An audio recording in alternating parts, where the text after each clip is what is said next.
Doctors डेच्या निमित्ताने हरिदया foundation यांच्या वतीनं बोईसर येथील जिल्हा परिषद विद्यालय वंजारवाडा येथे सामाजिक उपक्रमाचे आयोजन करण्यात आले।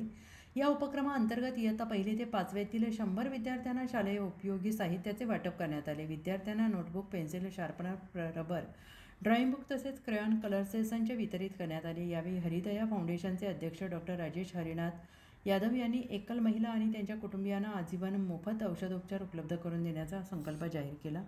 कार्यक्रमात बोईसर पूर्व भागातील ज्येष्ठ नागरिक दिलीप पाटील, जगदीश यादव, कुसुम पाटील, दशरथ संखे यांच्या हस्ते विद्यार्थ्यांना शैक्षणिक साहित्याचे वितरण करण्यात आले। या कार्यक्रमाची सुरुवात छत्रपती शिवाजी महाराज यांच्या प्रतिमेला पुष्पहार अर्पण करून करण्यात आली आणि राष्ट्रगीताने कार्यक्रमाचा समारोप झाला। हा उपक्रम यशस्वी करण्यासाठी शाळेचे मुख्याध्यापक जितेंद्र वडे, शिक्षकवृंद यांच्यासह हरिदया फाउंडेशनचे विजय पाटील, रवींद्र यादव, मुकेश शिवाजी आणि रामयश यांनी विशेष परिश्रम घेतले। विद्यार्थ्यांच्या शैक्षणिक गरजा पूर्ण करण्याबरोबरच सामाजिक बांधिलकी जपणारे उपक्रम सातत्यानं राबवण्याचा निर्धार फाउंडेशनने यावेळी व्यक्त केला।